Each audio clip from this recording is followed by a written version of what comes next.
Fast fashion is everywhere. It's in your feed, your closet, your favorite influencer's haul.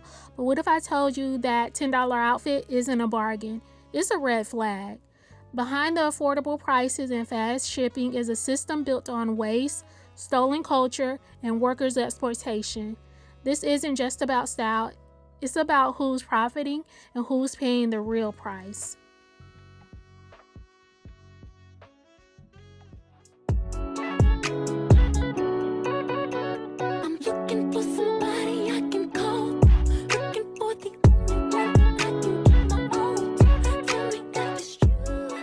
Welcome back to another video. If you love thrifted, secondhand, and vintage fashion taken to another level, then you're in the right place, guaranteed. So I look a hot mess again. I look very casual, which has been a norm over here lately because my July has been super busy. I've only had one real day off.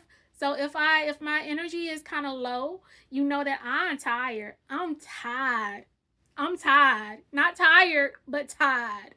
But we're not here to talk about all of that. We're here to talk about the dark side of fast fashion. So if you're a subscriber, you know that I did a video on the dark side of thrifting. Or if you came from that video and subscribed, thank you very much. So I talked about thrifting, the dark side of that. So I wanted to dive into the dark side of fast fashion, and I wanted to make this a series because there's a lot of different topics that we can cover the dark side over. And if you are a thrifter, you probably have heard a lot of these topics that I'm going to cover tonight in this video because most thrifters know the dark side of fast fashion. That's the reason why you choose to thrift, or some of the reasons why you choose to thrift. But I hope I give you more details. And as always, if you have anything to add, please add it in the comments. I would love to hear your ideas, love to hear what you think about the dark side of fast fashion. Also, remember to like this video if I haven't said that already. Please hit that subscribe button. We do a lot of fashion over here, secondhand and thrifting, and a lot of styling. I am a stylist, so I get in my styling bag and I show you some of the behind the scenes of when I do shoots, or I show you the behind the scenes of when I put together inspired by videos and all of that. So if you like that type of content, if that is your jam, hit that subscribe button. And yeah, let's get into this video. So I'm going to take you guys back down memory lane. Come with me like we did in the last video. So let's go back to when hanging at the mall was a pastime. You were considered a mall rat, and you and your friends just went from store to store looking for the flyest gear, I guess you could say. That tells you what time I'm thinking about in my head. Some of us can think back a little bit further than others, but we're talking about probably late 90s, early 2000s. Let's put that date on it. And you come across this store, and the store has these big letters on the top that spell out Forever 21. You walk into the store, and they have racks on top of racks on top of racks of just the latest trends, the most it things to have. And the gotcha to this is that these items are super low. Like, the prices are really low. You start just picking up the items that you like. Maybe that maxi striped body hugging dress that has the slit up the sides. Maybe that tie front crop top. Maybe those basic t-shirts. All of that, you start piling up all of those items in your arms, and before you know it, you head to the fitting room. And because this is like years ago, your body is totally different and everything seems to fit. Everything seems to fit at this. You go into the fitting room, mostly everything fits. If it didn't, you just didn't buy it. But you carried everything that worked out in the fitting room up to the register. And your total is $50. $50 for a bag of items that you're taking home. As you walk out the door, you're thinking to yourself how much of a deal you just got on all these items from this retail store that has like a plethora of other items to choose from. But what you don't know is across the seas in another country, there's a manufacturing plant. And at this manufacturing plant, there's about 100 employees sewing away at sewing machines that has been doing this for probably 14 hours, and there's no end in sight. They're not paid a lot either. They're paid way under minimum wage. In these conditions that they're working in, not so safe. Oh, and some of these people at this manufacturing plant, they're not even legal enough to be working at all. Most of the people at this plant are not of legal age to be working. But they're working. They're trying to make money to take care of their families, put food on the table, all of those things that a lot of people take for granted here. But they're working 20 plus hours trying to just make ends meet. But your bag of $50 items are still. So now that you have your bag of $50 items, or a bag of items that cost you $50, you take it home. After a week of wearing these items, you notice a thread loose here, a thread loose there, and then your whole shirt starts to unravel. Your strap comes loose. You get a big hole in the side of your pants. These clothes are not made to last. These clothes are made to be disposable. And what happens when you wear them out, you discard them, right? And like I spoke about in my last video, the dark side of thrifting, these items, when they go into these landfills, or you may donate them to the thrift store. These items tend to be shipped overseas, like to places like Ghana, Chile, Kenya, all of those. And like I spoke about in the previous video, they end up in these markets flooding the streets, where they become waste for these people living there. And they tend to have to live in this like piles and piles of clothing that you didn't want. The secret about fast fashion is it was meant for you to feel like you're behind. That's why the trend cycle churns out so fast, so that you discard these pieces as fast as you pick them up. So Shein is one of the highest polluting businesses on record. So that tells you a lot there, because they're churning out these pieces, you're wearing them, they're falling apart, so you donate them or you throw them away, and they end up in these places where all of these people have to suffer through it. Because sustainability is a hot topic right now, and every company, no matter if it's fast fashion or not, want to make sure that they're saying that they're eco-friendly. That is the buzzword, eco-friendly.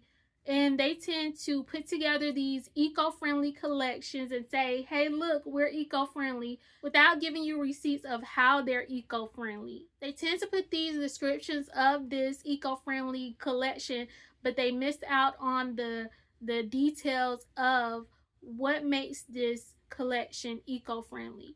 I've seen this in a lot of different brands. I've seen this in H&M. I think Zara also had a eco-friendly collection. They may still have it. And companies are trying to state that they're eco-friendly, but I would implore you guys to look a little deeper. See if they're actually abiding by what they're telling you they're doing, because a lot of companies are not. So if you didn't know, I am a professor.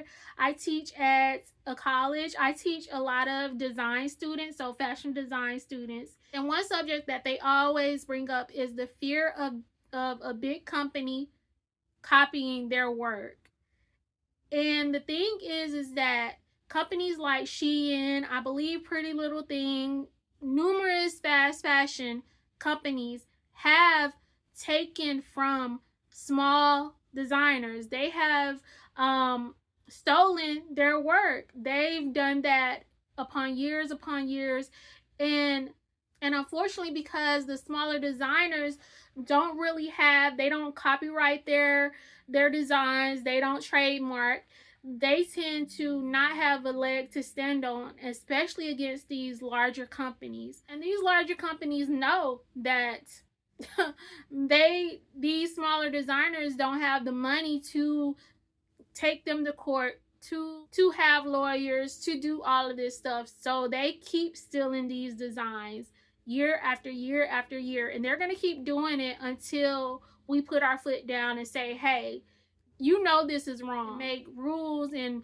guidelines and laws to stop them from doing that. And it's not even just designs. A lot of fast fashion companies also take from different cultures and appropriate a lot of cultures. We've seen tribal prints, we've seen indigenous prints, we've seen braids, we've seen so much be copied by these companies, and they don't give a nod. They don't do it in celebration, they do it in appropriation. A lot of these decisions are being made without people that look different on the boardrooms, in the corporate office. Believe me, I've been in corporate a very long time. Well, I worked in corporate a very long time, hence why I'm not working in corporate.